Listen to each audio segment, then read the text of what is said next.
Thank you very much, Neil. Hi, everyone. Evening from Spain. My name's Dan. I work at IHTOC60 up in northern Spain.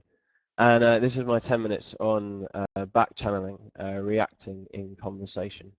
So I'm going to try and do 4 things in the next few minutes. First of all, just have a quick definition of back channeling and look at the different types of back channeling. Then discuss a little bit why back channeling is important for our students, why we need to teach it to them. Then at the end of the 10 minutes, I'd like to demonstrate a couple of classroom activities. The first one to raise awareness of a bit of back channeling language through a video, and the second one, a couple of practice activities where students can actually put into practice some of the language that we've given them.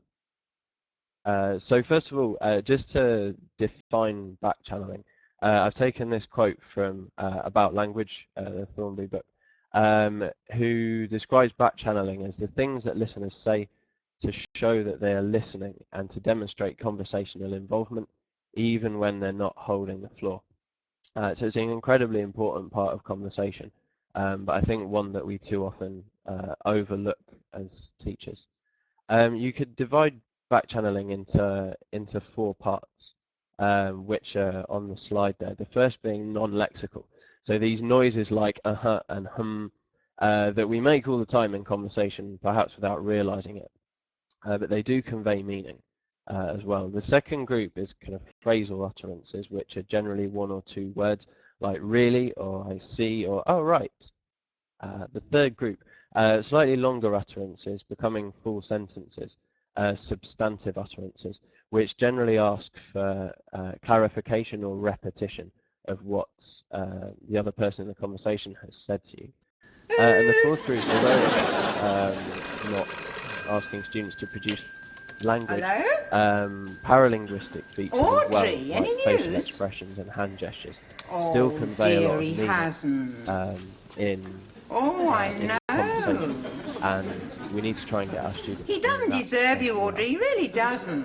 Okay, so we're going to watch a Exactly. short video I now, know you have. which I hope Neil has got ready. I know. It's a very short I excerpt from know. a Faulty Towers I know. episode. Think we're all like that all night? In What this was that, video, Audrey? you're going to see Sybil, I know. the wife, having a phone I know. conversation. Why And is I'd she like telling you you to then? participate. I understand If you. I in really the do. comment stand box it in the anymore. chat box, I don't could clean you the room write for down something. the different examples of back channeling language? Ah, there's a front doorbell. Somebody's got back late. Yes. In this yes. particular I expect they got to get their pass key. Okay, no. I When you're ready. know. Somebody better go and let them in. Yes. I'll go then, shall I? Yes, I agree. Right, I'll go then.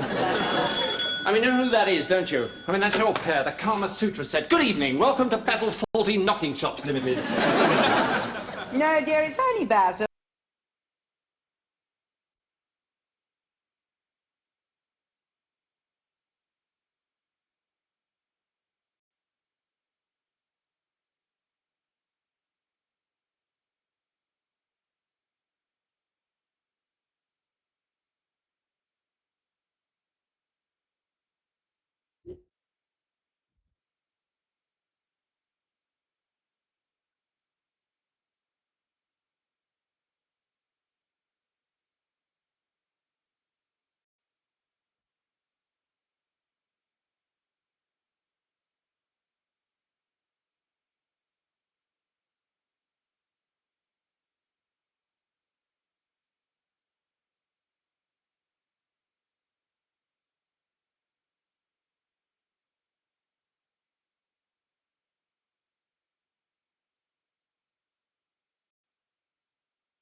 Okay, so I hope you'll watch that. Thanks very much for all your replies. Yeah, it's fairly repetitive, isn't it? There's a lot of I know, I understand. It's a great video to use with students, I think. So the task I gave you perhaps as a first task is too difficult for students. On the slide I've suggested how you could use it in class. First of all, asking students who they think Sybil's talking to, what they think their conversation is about, and why Basil gets annoyed during the clip. Then to try and direct students a little bit more to the actual language we're focusing on. We could ask them how Sybil participates in the conversation, what language she uses, and also importantly, why her participation in the conversation is important. They've got to understand why they need to be doing this, as well as the language that they're using to do it. As a handout, which I think Neil just said he's going to make available at the end of this 40 minutes, I've included a script of that conversation, which students could perhaps fill in Audrey's part of the conversation, and then could perform in front of the class. And then perhaps as an extension, you could ask students to write their own conversation using that back channeling language. And like a couple of you commented, perhaps really asking students to exaggerate the language for comic effect, and hopefully that will make it a bit more memorable as well. So one of the questions we asked our students in the previous slide was, why was back channeling important? Why is this participation important? And I think this quote from Ward summarizes it pretty well, who says that back channeling devices control turn taking, control the negotiation of agreements, the signaling of recognition and comprehension, the management of interpersonal relations, and the expression of emotion, attitude, and affect. So these very small bits of speech really do an awful lot in conversation.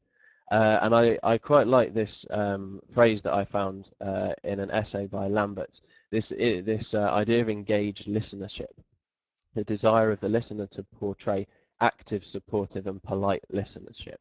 That's what students want to do. That's what we want them to do.